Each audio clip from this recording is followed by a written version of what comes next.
మంత్రివర్గ ఉపసంఘాన్ని వేసింది. దానికి బాధ్యతగా ఉప ముఖ్యమంత్రి వర్యులు, ఆర్థిక మంత్రి వర్యులు, వారి నాయకత్వంలో వ్యవసాయ శాఖ మంత్రి, రెవెన్యూ శాఖ మంత్రి, అదేవిధంగా సివిల్ సప్లైస్ మినిస్టరు, అదేవిధంగా ఐటీ అండ్ ఇండస్ట్రీస్ మినిస్టర్ను వీళ్ళందరినీ అందులో సభ్యులుగా పెట్టి అన్ని జిల్లాలు తిరిగిండ్రు అధ్యక్ష. వ్యవసాయ సహకార సంఘాలతో మాట్లాడిండ్రు, రైతు సంఘాలతో మాట్లాడిండ్రు, రైతు కూలీ సంఘాలతో మాట్లాడిండ్రు, రైతులతో మాట్లాడిండ్రు, ప్రజాప్రతినిధులతో మాట్లాడిండ్రు, సభలో లేని రాజకీయ పార్టీలతో మాట్లాడి కొన్ని రాజకీయ పార్టీలు సభలోకి రాలేకపోయినాయి అధ్యక్ష కొన్ని కారణాల చేత. అంత మాత్రాన సమస్య పట్ల వాళ్ళకి అవగాహన లేదని మనం అనుకోనికే లేదు కదా అధ్యక్ష. వాళ్ళతో పాటు చట్ట 2 లక్షల వరకు ఉన్న వాళ్ళందరికీ మాఫీ చేసినాం అధ్యక్ష. 3 విడతలలో ఎన్ని రోజులు? సరిగ్గా 27 రోజుల్లో 3 విడతలలో 17,869 కోట్ల 21 లక్షల రూపాయలు 3 విడతల్లో 27 రోజుల్లో 2 లక్షల రూపాయల వరకు రుణమాఫీ చేసిన చరిత్ర ఈ భారతదేశంలో స్వతంత్రం వచ్చినప్పటి నుంచి ఇంక్లూడింగ్ కాంగ్రెస్ పాలిత రాష్ట్రాలలో కూడా చేయనంత గొప్ప రుణమాఫీ తెలంగాణ రాష్ట్రంలో మన ప్రభుత్వం, ప్రజా ప్రభుత్వం చేసింది అధ్యక్ష. దీన్ని అభినందించాలి కదా అధ్యక్ష. మేం చెయ్యలేకపోయినాము, మేం వైఫల్యం చెందినాము, మీరు ఒక మంచి పని చేసిండ్రు, ఈ మంచి పనిని రైతులకు మేలు జరిగిందని అభినందించి వాళ్ళు ఏదైనా సూచన చేసినుంటే తప్పకుండా ప్రతిపక్షంగా వాళ్ళకి గౌరవం దక్కేది అధ్యక్ష. ఇదే కాకుండా కొంతమందికి రాలేదు, కొంతమంది నష్టపోయారు, కొంతమంది అంటే సాంకేతికంగా నేను ఆ రోజు చెప్పిన సాంకేతికంగా ఏదైనా లోపాలు ఉన్నా, బ్యాంకర్స్ మాకు సమాచారం అందించే దాంట్లో ఏదైనా వ్యత్యాసం ఉన్నా తప్పకుండా వాటిని కూడా మళ్ళీ సర్దిద్దుకుంటాం. మాకు ఎలాంటి భేషజాలు లేవు, ఈ రైతులను ఆదుకోవడమే మా లక్ష్యము. రైతులు అడగలేదు, మేం చేస్తామని చెప్పినాం. 2024 నాడు మహబూబ్ నగర్ జిల్లాలో, నా సొంత జిల్లాలో 3,13,896 మంది రైతులకు 2,747 కోట్ల 67 లక్షలు 30 నవంబర్ నాడు మళ్ళీ రుణమాఫీ చేసినాం అధ్యక్ష. మొత్తంగా మొదటి సంవత్సరంలో 25,35,963 మంది రైతులకు 20,616 కోట్ల 89 లక్షలు నా ప్రభుత్వం, మా ప్రభుత్వం, ప్రజా ప్రభుత్వం రైతు రుణమాఫీ చేసి రైతుల రుణం తీర్చుకున్నాం అధ్యక్ష. ఇది మా పనితనం, ఇది మేము రైతుల పట్ల చూపించిన ప్రేమ, ఆప్యాయత. ఈ రైతు ఎవరు అధ్యక్ష? మా కుటుంబం, మా తండ్రులు, మా తాతలు, మా ముత్తాతలు వ్యవసాయం చేసి భూమిని నమ్ముకొని ఈ భూమిలోనే పుట్టి ఈ భూమిలోనే కలిసిన మా కుటుంబాల కోసం మేము చేసిన పని అధ్యక్ష. ఇది మేము గొప్పతనం అనుకుంటలేం, మా బాధ్యత అనుకుంటున్నాం. ఇది ఒక భావోద్వేగం అధ్యక్ష. ఇది ఉద్యోగం లాంటి పని కాదు. వాళ్ళకి ఎవ్రీథింగ్ ఈజ్ ట్రాన్సాక్షనల్. వాళ్ళకి ప్రతిదీ వ్యాపారం, లావాదేవీలు ఇచ్చిపుచ్చుకోవడమే, వచ్చిందంతా పోయిందంతా వాళ్ళ వ్యవహారం. మేము అట్లా కాదు అధ్యక్ష. రైతు అంటే మాకు ఒక అనుబంధం, ఒక బంధం, మా కుటుంబం, మాది భావోద్వేగం అధ్యక్ష ఈ రైతు రుణమాఫీ. అందుకే అన్ని ఆపి నిజంగానే ఇదే రుణమాఫీ నేను 5 ఏళ్ల తర్వాత చేస్తే ఈ 21,000 కోట్ల రూపాయలకు 50,000 కోట్లు అయితే అధ్యక్ష పెరిగి. ఎందుకు మిగతా అన్ని కూడా కడుపు కట్టుకొని మిగతా కొన్ని అభివృద్ధి కార్యక్రమాలు కూడా ఆపుకొని ఈ రైతులకు ఎందుకు మొదటి సంవత్సరంలోనే వస్తేనే ఎందుకు రుణమాఫీ మీద పెట్టినా అంటే ఇప్పుడే రుణమాఫీ చేస్తే రైతు నెత్తి మీద మిత్తిల భారం పడదు అధ్యక్ష. అందుకోసం నేను రైతులను మిత్తిల నుంచి కాపాడి రైతుని ఆదుకోవాలని, రైతు అంటే మేమంటే రైతు అని, రైతును రాజుగా చూడాలని, వ్యవసాయం దండగా కాదు వ్యవసాయాన్ని పండుగ చేయాలనే ఉద్దేశంతో 20,616 కోట్ల 89 లక్షల రూపాయలు రుణమాఫీ చేసి ఈ సభలో నిటారుగా నిలబడి ఈరోజు ప్రజలకు మేము జవాబిస్తున్నాం అధ్యక్ష. వీళ్ళకి కాదు అధ్యక్ష. ఏంది వీళ్ళకి జవాబు చెప్పేది? వీళ్ళకి ఏమైనా బాధ్యత ఉందా? వీళ్ళకి ఏమైనా బరువు ఉందా? బాధ్యత ఉందా? ఎట్లా వివరించడం మీరు చూసారు కదా అధ్యక్ష పైనుంచి. వీళ్ళ మమ్మల్ని అడిగేది? వీళ్ళకి అర్హత ఉందా? ఇంకా ఎస్ఎల్బిసిలో మీరు 40,000 కోట్లు వచ్చింది, లేకపోతే ఇంత ఉంది అంత ఉంది అంటారు. కరెక్ట్, అక్కడికే వస్తాం. మీరు చేసిన పాపం పుట్టలాగా పెరిగి అది మానెత్తి మీదకి వచ్చింది. 2014 నుంచి 2023 వరకు 10 ఏళ్ళు మీరు ఎగదొబ్బిందంతా తడిసి మోపెడై తట్టెడై అప్పుల భారం నెత్తి మీద పడి అవన్నీ కలిపితే ఇక్కడికి వచ్చింది. కానీ మేము ఇచ్చింది ఏ డేట్ నుంచి అధ్యక్ష? మేము మా బాధ్యత తీసుకున్నప్పుడు మేము క్లియర్గా ఒక డేట్ మెన్షన్ చేసినాం అధ్యక్ష. 11/12/2018 నుంచి 9/12/2023 నేను బాధ్యత తీసుకునే వరకు 5 సంవత్సరాలు కరెక్ట్గా లెక్కగట్టి ఈ 5 సంవత్సరాలలో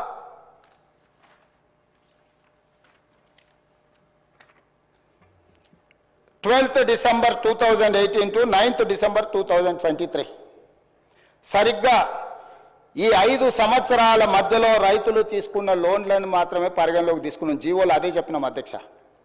వాళ్ళు ఎగబెట్టింది ఉమ్మడి రాష్ట్రంలో పెండింగ్ ఉన్నది, 2014 నుంచి 2018 వరకు తీసుకున్న పెండింగ్ ఉన్నాయి, లేకపోతే వాళ్ళు మిత్తిలు కట్టకుండా వదిలేసినాయి. ఇవన్నీ లెక్క కడితే రైతుల ఎస్ఎల్బిసి బ్యాంక్ ఏం చెప్తుంది అధ్యక్ష? టోటల్గా రాష్ట్రంలో ఉన్న రైతుల కమతాలు, రైతుల యొక్క ఖాతాల నెంబర్ చెప్పి ఆ రైతుల నుంచి మాకు ఎంత బకాయిందో టోటల్గా చెప్పారు అధ్యక్ష. ఆ టోటల్ నుంచి 12 డిసెంబర్ 2018 నుంచి 9 డిసెంబర్ 2023 వరకు ఈ 5 సంవత్సరాలలో ఎంతమంది రైతులకు ఎంత బకాయి ఉందో ఆ వివరాలు ఇవ్వండి అని చెప్పి ఆ వివరాలు తీసుకొని మేము రుణమాఫీ చేసినాం అధ్యక్ష. ఇప్పుడుగా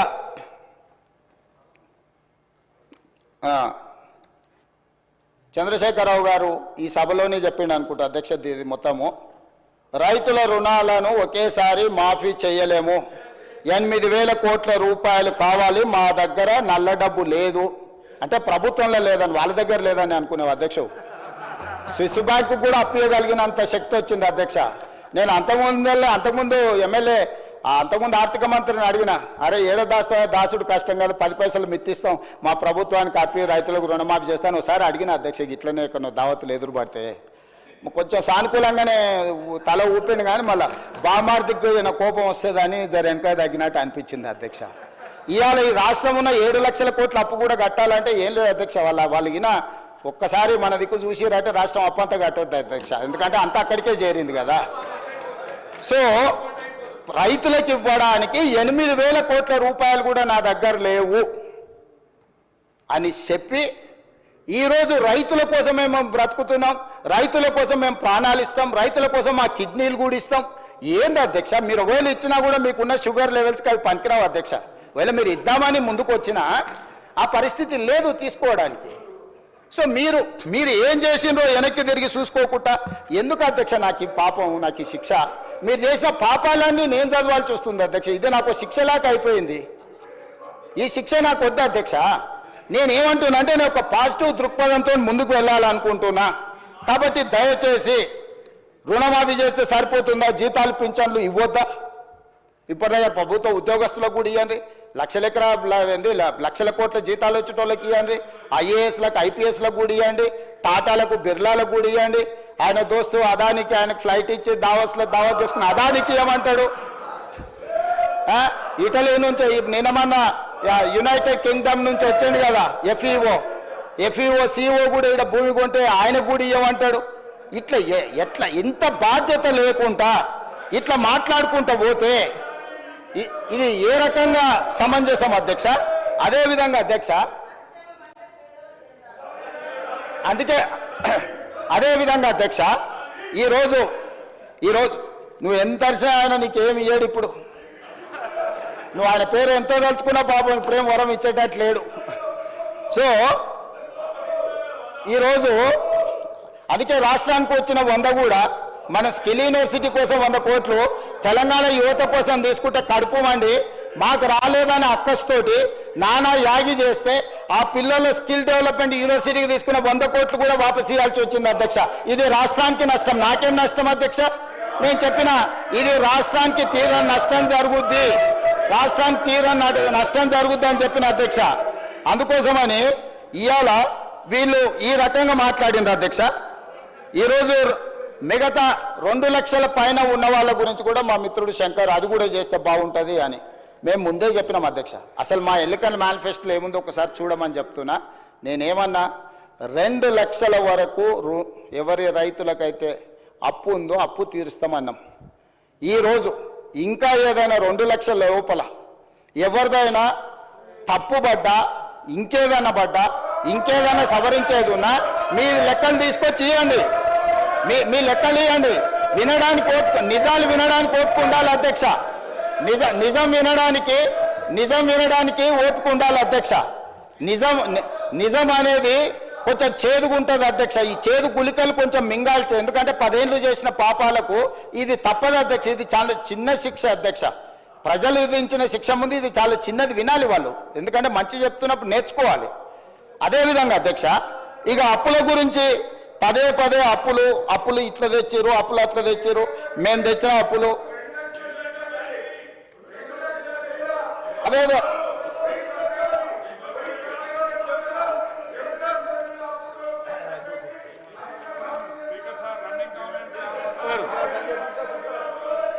హరీష్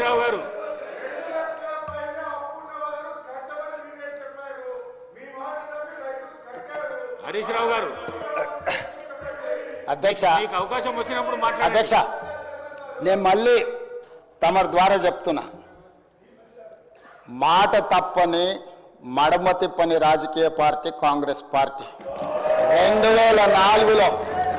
2004లో కరీంనగర్ గడ్డ మీద శ్రీమతి సోనియా గాంధీ గారు తెలంగాణ ప్రజల యొక్క ఆకాంక్ష నాకు తెలుసు, మీ ఆకాంక్ష నెరవేరుతుందని చెప్పి చంద్రశేఖరరావు గారు సభలో లేకపోయినా, అధ్యక్ష ఇది వినాలి, తెలంగాణ సమాజానికి తెలవాలి, హరీష్ రావు గారు తెలంగాణ బిల్లు సభలోకి వచ్చినప్పుడు చంద్రశేఖరరావు గారు సభలో లేకపోయినా సెంట్రల్ హాల్లో వారు గప్పాలు కొడుతున్నా తెలంగాణ బిల్లు పాస్ చేసి తెలంగాణ రాష్ట్రం ఇచ్చిన గొప్ప నాయకురాలు సోనియా గాంధీ గారు. ఇది నేను కాదు, ఇక్కడనే నిలబడి మాట్లాడింది చంద్రశేఖరరావు గారు. తెలంగాణ రాష్ట్రానికంటే ముందు వారి ఇంటికి వెళ్ళి ఆడ అరుస్తున్నాయన బోర్ల బొక్కల వండుకొని సోనియా గాంధీ గారికి కాళ్ళు పట్టుకొని నమస్కారం పెట్టిన సంగతి అప్పుడే మర్చిపోయినారు. ఎందుకంటే కృతజ్ఞత లేని మనుషులను మనం ఏం ఆశించలేము. సో ఈరోజు ఆంధ్రప్రదేశ్లో పార్టీ పూర్తిగా చచ్చిపోయిన, కేంద్రంలో అధికారం కోల్పోయిన 4 కోట్ల తెలంగాణ ప్రజలకు ఇచ్చిన మాట నిలబెట్టుకోవడానికి శ్రీమతి సోనియా గాంధీ గారు తెలంగాణ రాష్ట్రం ఇచ్చింది. కాబట్టి ఆమె దయ వల్ల ఏర్పడ్డ తెలంగాణ రాష్ట్రంలో 2 సార్లు ముఖ్యమంత్రి 10 సంవత్సరాలు వెళ్ళి 100 సంవత్సరాల విధ్వంసం చేసి 1000 తరాలకు సరిపోయేటంత ఆస్తిని కొల్లగొట్టే అవకాశం మీకు వచ్చిందనంటే సోనియా గాంధీ గారి దయ వల్ల. కాబట్టి దయచేసి సోనియా గాంధీ గారి గురించి మాట్లాడేటప్పుడు కొంచెం మౌనంగా వింటే మర్యాద ఉంటుంది మీకని నేను చెప్తున్నా అధ్యక్ష. అదేవిధంగా అధ్యక్ష అప్పుల గురించి మొన్న వరుసగా చర్చ జరిగింది. మా మిత్రుడు ఆర్థిక మంత్రి బట్టి విక్రమార్క గారు మొదటి శాసనసభావేశంలోనే ఆర్థిక శ్వేతపత్రం ప్రవేశపెట్టిండు. ఆర్థిక శ్వేతపత్రం మీద ఆ రోజు చర్చ జరిగింది. మళ్ళా 10 నెలల తర్వాత మరి వాళ్ళకి ఏం జ్ఞానోదయం కలిగిందో, లేకపోతే అబద్ధాలు చెప్పాలి, బుకాయించాలి, దబాయించాలి, పాత శ్వేతపత్రం ప్రజలు మర్చిపోయినారు కాబట్టి మళ్ళీ కొత్త అబద్ధాలు చెప్పాలని వాళ్ళు ఏమని అనుకున్నారో నాకు తెలియదు. అదే అక్కడికే వస్తున్నా. ఆ రోజు పెట్టిన శ్వేతపత్రంలో స్పష్టంగా రాష్ట్ర ప్రభుత్వం చేసిన మార్కెట్ రుణాలు 3,89,673 కోట్ల అధ్యక్ష.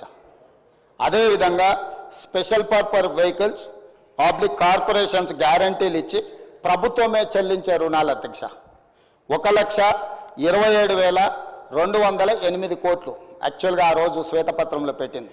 కానీ వాస్తవానికి అవి 1,29,243 కోట్ల అధ్యక్ష. అంటే దాదాపుగా 2,000 కోట్లు ఇక్కడ లెక్కలోకి రాలేదు అధ్యక్ష. అదేవిధంగా ప్రభుత్వ గ్యారంటీతో కార్పొరేషన్లు తీసుకున్న రుణాలు కానీ కార్పొరేషన్లే చెల్లిస్తాయి అనేది ప్రభుత్వం చెప్పిన మాట అధ్యక్ష. అవి ఒక 95,462 కోట్ల అధ్యక్ష. అదేవిధంగా ఏ గ్యారంటీలు లేకుండా వివిధ కార్పొరేషన్లు తీసుకున్న రుణాలు 59,414 కోట్ల రూపాయలను పెట్టారు అధ్యక్ష. టోటల్గా ఆ రోజు శ్వేతపత్రం పెట్టినప్పుడు 6,71,757 కోట్ల రూపాయలు అప్పులు అని చెప్పి బట్టి విక్రమార్క గారు ఆనాడు ఆర్థిక శ్వేతపత్రాన్ని ఈ సభలో ప్రవేశపెట్టి దాని మీద సుదీర్ఘమైన చర్చ జరిగింది. అందరు సభ్యులు చెప్పిండ్రు, బయట కూడా ప్రశంసలు అందుకున్నాం, సభను బాగా నడిపారు, అందరికీ అవకాశం ఇచ్చిండ్రు అని.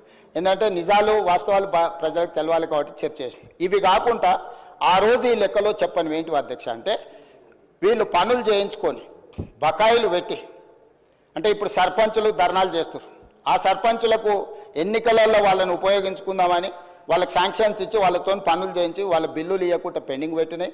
హాస్టల్స్లలో SC ST BC minority welfare హాస్టల్స్లో పిల్లలకు బకాయిలు పెట్టినాయి. అదేవిధంగా ఫీజు రియంబర్స్మెంట్లు బకాయిలు పెట్టినాయి.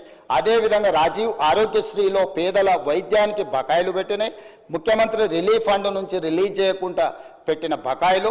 ఇవే కాకుండా వాళ్ళు కమిషన్లు కొట్టేసి ఒప్పందాలు చేసి వదిలేసిపోయిన కాళేశ్వరం, పాలమూరు, రకరకాల సాగునీటి ప్రాజెక్టులు, అదేవిధంగా టిమ్స్ నిమ్స్ హాస్పిటళ్ళు కట్టడానికి తీసుకొచ్చిన ఆ కాంట్రాక్టర్ల బకాయిలు, ఇవన్నీ లెక్క కలిపితే 40,154 కోట్ల రూపాయలు కాంట్రాక్టర్ల బకాయిలు కూడా మాకు ఇచ్చారు అధ్యక్ష. టోటల్ కలిపితే 7,11,911 కోట్ల రూపాయలు 7 డిసెంబరు 2023 నాడు మాకు ఇది ఇచ్చిపోయినారు అధ్యక్ష. మాజీ ఆర్థిక మంత్రి ఒక వాదన ఏంది, ఉమ్మడి రాష్ట్రంలో 72,000 కోట్ల రూపాయలు, అదేవిధంగా కార్పొరేషన్స్కి ఒక 11,000 కోట్ల రూపాయలు కౌంటర్ గ్యారెంటీలు ఉన్నాయి. ఈ 83,000 కోట్లు 84,000 కోట్లు మా ఖాతాలో రాయొద్దు అన్నాడు.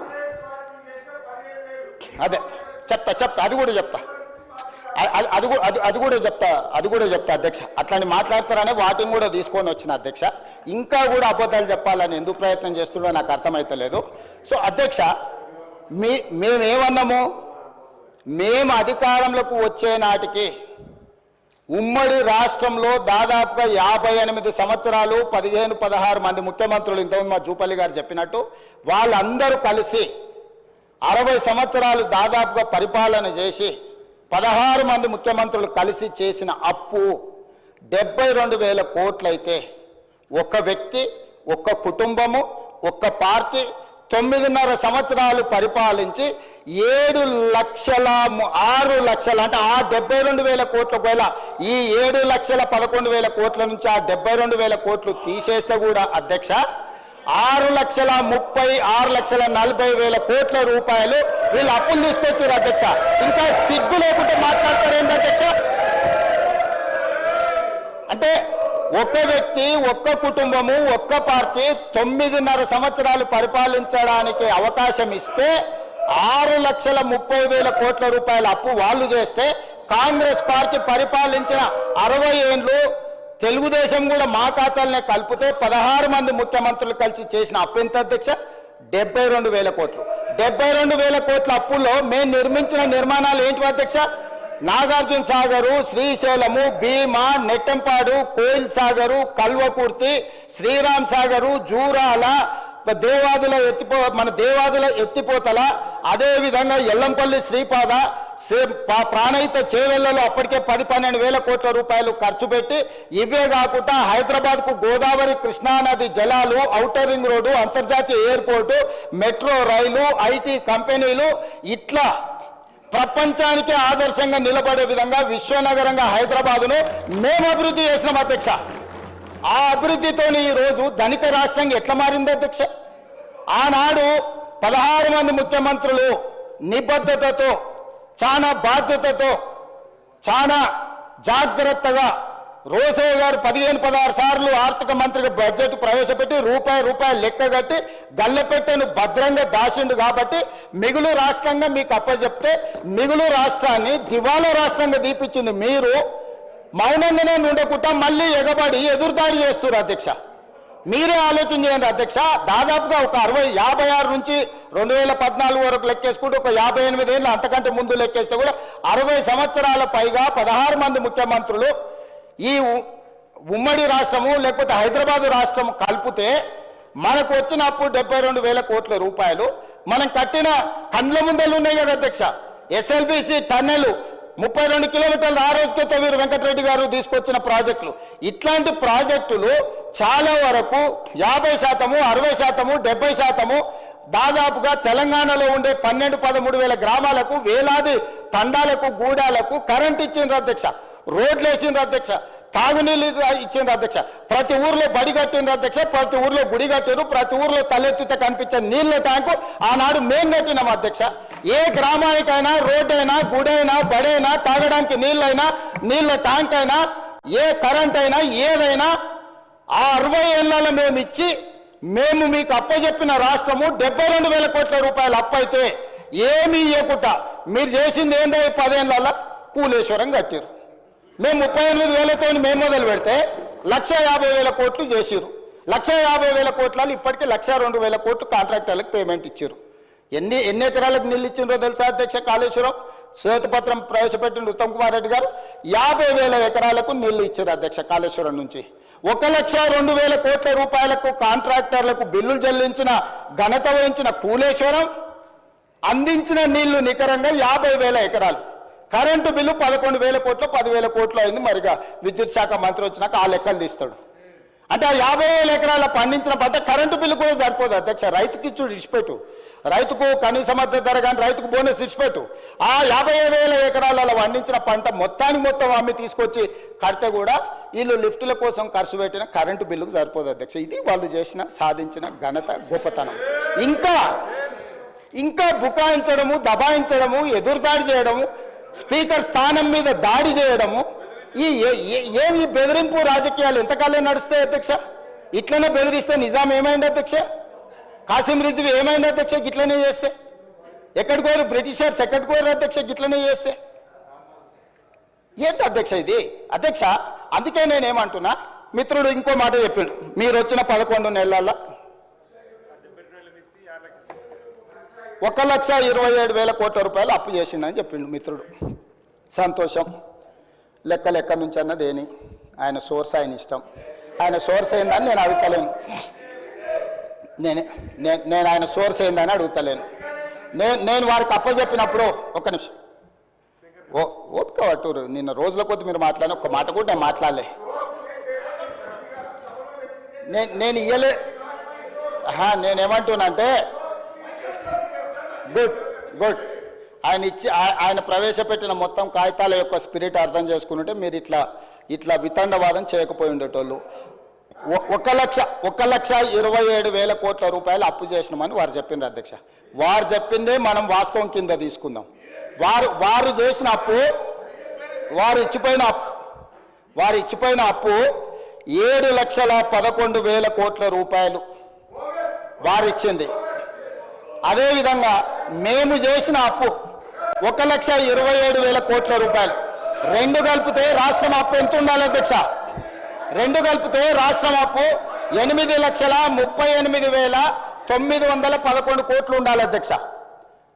డిసెంబర్ 7, 2023 నాడు ప్రభుత్వాన్ని మాకు వారు అప్పగించినప్పుడు ఉన్న అప్పు, కాంట్రాక్టర్ల బిల్లులు కావచ్చు, కార్పొరేషన్ల పేర్ల మీద తీసుకున్న లోన్లు కావచ్చు, ఎఫ్ఆర్బిఎం పరిధిలో తెచ్చిన అప్పు కావచ్చు, అన్ని లెక్క కడితే 7,11,911 కోట్ల అధ్యక్ష. అదేవిధంగా మేము చేసిన అప్పు, హరీష్ రావు గారు మేము చేసినామని చెప్తున్న అప్పు 1,27,000 కోట్ల రూపాయలు.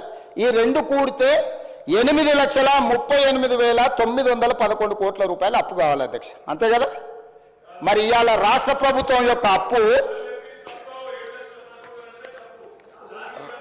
రాష్ట్ర ప్రభుత్వం ఈ రోజు 18/12/2023 అంటే ఇవాళ 20 తారీఖు వచ్చినాం, 2 రోజులను తీసేస్తే 18/12/2023 నాడు ఈ రాష్ట్ర ప్రభుత్వం మీద ఉన్న అప్పు 7,22,788 కోట్లు. నేను అధికారికంగా ఈ సభలో లెక్క చెప్తున్నా. 18/12/2023 నాటికి తెలంగాణ రాష్ట్రంలో అన్ని 24 18/12/2024 అంటే 2 రోజుల క్రితం వరకు తెలంగాణ రాష్ట్రం మీద ఉన్న అప్పు 7,22,788 కోట్లు. నేను ఇప్పుడు తమరి ద్వారా వారిని అడుగుతున్నా అధ్యక్ష, మేము 1,27,000 కోట్ల రూపాయలు అప్పు చేసి రాష్ట్ర ప్రజల నెత్తి మీద మేము మోపితే ఆ అప్పు 8,38,000 పైచిలుకు కోట్ల రూపాయలు ఉండాలి. 8,38,911 కోట్లు ఉండాలి. కానీ ఈరోజు రాష్ట్ర ప్రభుత్వం మీద ఉన్న అప్పు 7,22,000 కోట్ల రూపాయల 788 కోట్ల రూపాయలు ఉంది అధ్యక్ష. మరి మిగతా 1,20,000 కోట్లు, దాదాపుగా 1,00,000 కోట్లు ఎక్కడికి పోయినాయి అధ్యక్ష? ఎక్కడికి పోయినాయి? వాళ్ళు చేసిన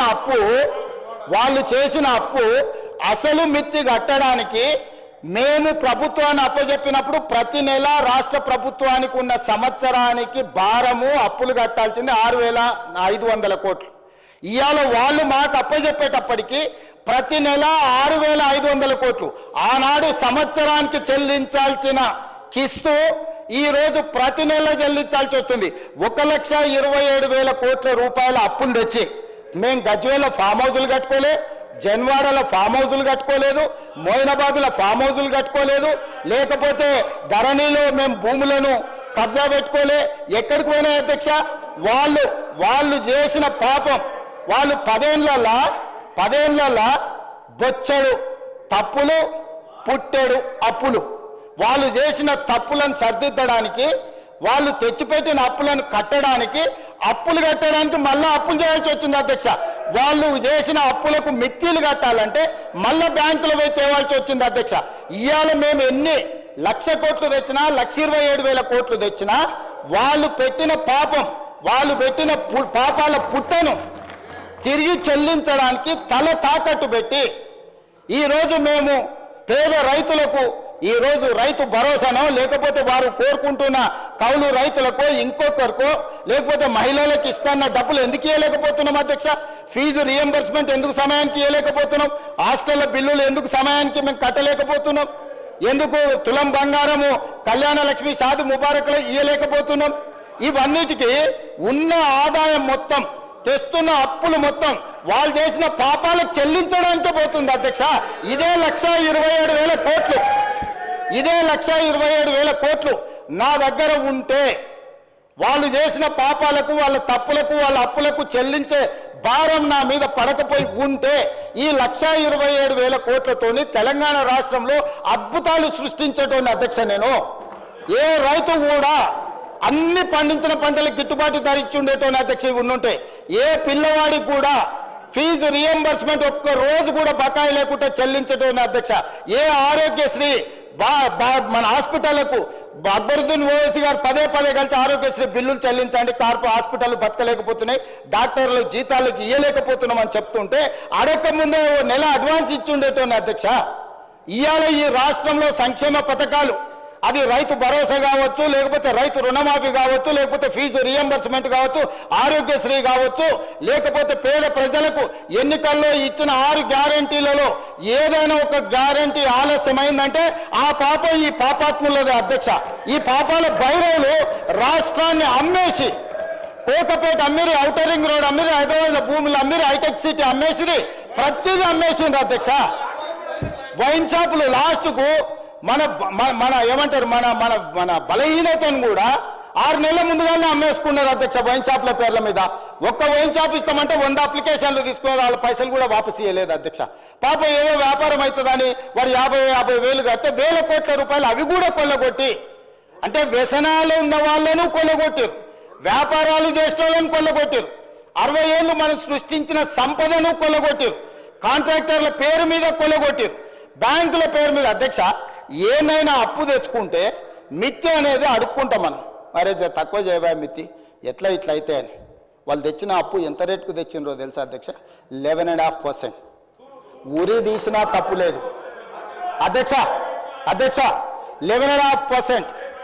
ఎక్కడైతే జైకా, వరల్డ్ బ్యాంక్, ప్రపంచంలో గొప్ప బ్యాంకులు కొన్ని ప్రాజెక్టులకు 2% నుంచి 4% మిత్తితో అప్పులు ఇచ్చేది ఉంటే 11.5%తో అప్పులు తేవడం వల్ల ఈరోజు వేలాది కోట్ల రూపాయలు మిత్తికే కట్టాల్సి వస్తుంది అధ్యక్ష. ఇంత ఆర్థిక నేరం ఇతర దేశాలలో పాల్పడి ఉంటే ఊరి తీసి ఉండేటోళ్ళు అధ్యక్ష. దుబాయ్ లాంటి దేశాలలో బజార్లో నించోబెట్టి రాళ్లతో కొట్టి చంపేటోళ్ళు అధ్యక్ష. ఇంత బాధ్యత లేకుండా 11.5%తో అప్పులు తెచ్చే వాళ్ళు ఈ దేశంలోనే ఎవరు లేరు అధ్యక్ష. నేను ఎందుకు ఢిల్లీకి పోయిన అధ్యక్ష 20 సార్లు 23 సార్లు 50 సార్లు ఆర్థిక శాఖలో ఉండే నిపుణులను కాళ్ళు పట్టుకోవాల్సిన పరిస్థితి వచ్చింది అధ్యక్ష. కనీసం నా డెట్ రీస్ట్రక్చర్ చేయి, రేట్ ఆఫ్ ఇంట్రెస్ట్ 11.5% నుంచి కనీసం 7%కో 8%కో తగ్గించు అని 4-5% మిత్తి తగ్గించుకుంటే నాకు నెలకు 1,000 కోట్ల రూపాయలు మిగులుతాయి. ఆ 1,000 కోట్ల రూపాయలు ఏదైతే young India integrated residential schools SC ST BC మైనారిటీలకు ఏవైతే రెసిడెన్షియల్ స్కూల్స్ ఇచ్చామని గొప్ప చెప్తున్నారు. ఒక్క స్కూల్ బిల్డింగ్ అనే కట్టిరా అధ్యక్ష? కోళ్ళ ఫారంలో కోళ్ళ బుట్ట కింద కోళ్ళను కమ్మినట్టు 4 రూమ్లలో 100,000 మంది పిల్లలు వండుకుంటారు అధ్యక్ష. ఆడపిల్లలకు బాత్రూమ్ లేక 4 గంటల నుంచి ఆ పిల్లలు లైన్లో నించుంటారు అధ్యక్ష. ఆడపిల్లలకు బాత్రూమ్లకు సమస్య ఉందని మంచినీళ్ళు తాగుతలేరు అధ్యక్ష. ఆడపిల్లలు హృదయ విదారకంగా ఉన్నాయి అధ్యక్ష. జీవోలు ఇచ్చేసి హాస్టల్ పెట్టేసి ఎస్సీ ఎస్టీ బీసీ మైనారిటీ పిల్లలు కాబట్టి వాళ్ళ వాళ్ళు చావని అని వాళ్ళ కర్మకు వదిలేసి ఆ పిల్లల జీవితాలతో చెలగాటమాడి ఇలా 10 నెలల్లో మీరు ఏం చేయలేదు, హాస్టళ్లలో చచ్చిపోతున్నారని సిగ్గు లేకుండా తిరుగుతున్నారు అధ్యక్ష. అధ్యక్ష, ఇన్ని 100 హాస్టల్ ఇచ్చినాం రెసిడెన్షియల్స్ అంటారు కదా, 10 ఏళ్లలో మీరు ప్రగతి భవన్ కట్టుకున్నారు, మీరు సచివాలయం కట్టుకున్నారు, మీరు ఫామ్ హౌజులు కట్టుకున్నారు, 33 జిల్లాలలో పార్టీ ఆఫీసులు కట్టుకున్నారు, టీవీలు పెట్టుకున్నారు, పేపర్లు పెట్టుకున్నారు, 1,000 కోట్ల రూపాయల వ్యాపారాలు చేసుకున్నారు. కానీ ఆ పేదోళ్ళ పిల్లలు చదువుకొని హాస్టల్స్ కట్టిరా అధ్యక్ష? కట్టిరా అధ్యక్ష? లక్షలాది పిల్లలు అధ్యక్ష, మన పిల్లలు అధ్యక్ష. ఎవరి పిల్లలు అధ్యక్ష? వాళ్ళు మీకు అధికారం కట్టబెట్టిన వాళ్ళ తల్లిదండ్రులు కాదా? వాళ్ళు మన కుటుంబ సభ్యులు కదా? మీ మీద ఎంత నమ్మకంతో ఎంత విశ్వాసంతో మీకు 2 సార్లు అధికారం అప్పచెప్తే మీ నిర్వాహకం, మీ విలాసవంతమైన జీవితం, మీ సెంటిమెంట్లు, మీకు కావాల్సిన గూడు పుటానీలు తప్ప ఆ పిల్లలకు ఒక గూడు కట్టినరు అధ్యక్ష? 10 ఏళ్లలో ఎన్ని హాస్టల్స్ కట్టినరు? 10 ఏళ్లలో ఎప్పుడైనా వాళ్ళ మెస్ ఛార్జెస్ నువ్వు టైంకి ఇచ్చినవా? 10 ఏళ్లలో ఎప్పుడైనా ఆడపిల్లలకు కాస్మెటిక్ ఛార్జెస్ ఇచ్చినవా? ఆడపిల్లలు తల్లిదండ్రులు సొంత బిడ్డను, పేగు తెంచుకొని పుట్టిన బిడ్డను హాస్టళ్లలో పెడతారా అధ్యక్ష? ఎంత పేదరికం ఉంటే, ఎంత తప్పని పరిస్థితి ఉంటే ఒక తల్లి, వీళ్ళు శ్రీమంతులు, వాళ్ళ పిల్లల పట్ల వాళ్ళకి ప్రేమ ఉండొచ్చు, కానీ శ్రీమంతులకు వాళ్ళ పిల్లల మీద ఉన్న ప్రేమ పేదోళ్ళకు లేదా అధ్యక్ష? మా దళితులకు, గిరిజనులకు, ఆదివాసులకు వాళ్ళ పిల్లల మీద ప్రేమ లేదా? ఆ ప్రేమ ఉన్నా ఆ ప్రేమను చంపుకొని కప్పి పుచ్చుకొని ఆ ఆడబిడ్డల్ని ప్రభుత్వ పాఠశాలల్లో చదివించడానికి పంపిస్తే బాత్రూంలో కట్టేనందుకు 10 ఏళ్లలో సిగ్గుతో తల వంచుకొని ముక్కు నేలకు రాసి క్షమాపణ చెప్పాలి దళిత గిరిజన ఆదివాసీ సమాజానికి అధ్యక్ష. ఇవాళ ముఖం చెల్లక వారు రావట్లేదు, వారు వస్తారేమో కడుగుదామని సంవత్సరం నుంచి ఎదురు చూసిన అధ్యక్ష. ఇవాళ సందర్భం వచ్చింది కాబట్టి ఈ అంశాలన్నిటినీ నేను ప్రస్తావిస్తున్నా అధ్యక్ష. నాకు ఆ బాధ, దుఃఖం, ఆవేదన ఉంది కాబట్టి 40% నెట్ ఛార్జెస్ పెంచిన, 200% కాస్మెటిక్ ఛార్జెస్ పెంచిన, నా ఆర్థిక మంత్రిని పిలిచి స్ట్రిక్ట్ ఇన్స్ట్రక్షన్స్ ఇచ్చిన, నా ఫైనాన్స్ సెక్రటరీకి చెప్పిన, నువ్వు గ్రీన్ ఛానల్ వాళ్ళకి పేమెంట్ లేకపోతే నిన్ను సస్పెండ్ చేస్తానని అధికారిక వార్నింగ్ ఇచ్చిన అధ్యక్ష. ఇది నా నిబద్ధత. నీలాక కాంట్రాక్టర్ల కోసం, కమిషన్ల కోసం ఔటర్ రింగ్ రోడ్ అమ్ముడు, లేకపోతే కోకాపేటలో భూములు అమ్మి కాంట్రాక్టర్లకు ఇచ్చి కమిషన్లు కొట్టలే అధ్యక్ష. ఇవాళ నా నిబద్ధతను నువ్వా క్వశ్చన్ చేసేది? మీ స్థాయి ఎంత, మీరెంత నా గురించి మాట్లాడడానికే? ఇవాళ పరిపాలన మీద నాకా మీరు చదువు చెప్పేది?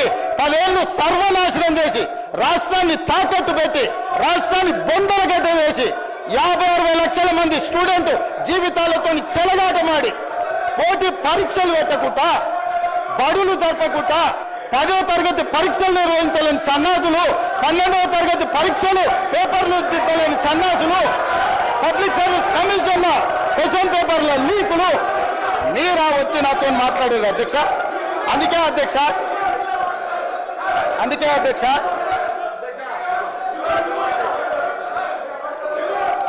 హౌస్ ఆర్డర్లో పెట్టమన్నారు అధ్యక్ష. ప్లీజ్ కూర్చోండి, ప్లీజ్ అధ్యక్ష.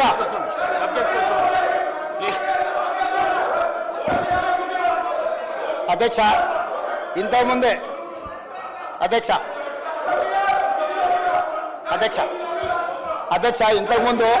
ఇంతకుముందు సభ్యులు తారక రామారావు గారు మాట్లాడుతూ కాళేశ్వరంలో మేము ఉచితంగా నీళ్ళు ఇస్తామన్నాడు, మిషన్ భగీరథలో ఉచితంగా నీళ్ళు ఇస్తామన్నారు. అదేవిధంగా రకరకాల కార్పొరేషన్ల మీద తీసుకున్న అప్పులు ప్రభుత్వమే కట్టదన్నారు. కానీ గత ఆర్థిక మంత్రి బడ్జెట్లో కానీ రిజర్వ్ బ్యాంకు ఇచ్చిన రిపోర్ట్లు, ఎందుకు రిజర్వ్ బ్యాంకు లెక్కలు చూపించిందంటే Kaleshwaram irrigation project corporation limited పేరు మీద 64,651 కోట్ల అప్పు చేస్తే నాగేశ్వర రెడ్డి గారు ప్రభుత్వం యొక్క లయబిలిటీ 16,162 కోట్ల రూపాయలు అని చెప్పారు. ఓన్లీ 25% గవర్నమెంట్ లయబిలిటీ అని చెప్పి 22-23 ఆర్థిక సంవత్సరంలో తప్పుడు నివేదిక ఇచ్చారు అధ్యక్ష. అదేవిధంగా Telangana drinking water supply corporation లిమిటెడ్లో 22,427 కోట్ల అప్పు చేస్తే 11,213 కోట్ల అని చూపించారు అధ్యక్ష. అదేవిధంగా షీప్ డెవలప్మెంట్ కార్పొరేషన్ కింద 1,314 కోట్లు అప్పు చేస్తే 65 కోట్లు మాత్రమే మా బాధ్యత అని. ఇట్లా మొత్తం 19 కార్పొరేషన్ల అధ్యక్ష. Telangana state water resources infrastructure development corporation limited, discoms, Telangana housing corporation limited, TG road development corporation limited, HMW SSB corporation, TG road transport corporation, sheep development corporation, Telangana urban finance and infrastructure development corporation limited, TS power corporation limited, TG fishermen cooperative societies federations limited, Telangana industrial infrastructure corporation, ITE and C fibre grid corporation, police housing corporation, horticulture development corporation, Hyderabad metro rail limited, Telangana dairy development cooperative federation limited, greater Hyderabad municipal corporation limited. వీటన్నిటి మీద వీళ్ళు చేసిన 19, ఇంకా నేను civil supplies corporation కొన్ని కార్పొరేషన్లు తీసుకోవాలి, only 19 కార్పొరేషన్లు నేను తీసుకున్నా అధ్యక్ష. ఈ 19 కార్పొరేషన్లలో వీళ్ళ సమయంలో వీళ్ళు చేసినప్పు 1,29,283 కోట్ల 60 లక్షల అధ్యక్ష. వీళ్ళు ఏం చెప్పారు? ఇవన్నీ వాళ్ళే కట్టుకుంటారు, మాకేం బాధ్యత లేదు, ఇందులో ఒక దాంట్లో 5%, ఇంకో దాంట్లో 25%, ఇంకొక దాంట్లో 50% మాత్రమే ప్రభుత్వం బాధ్యత.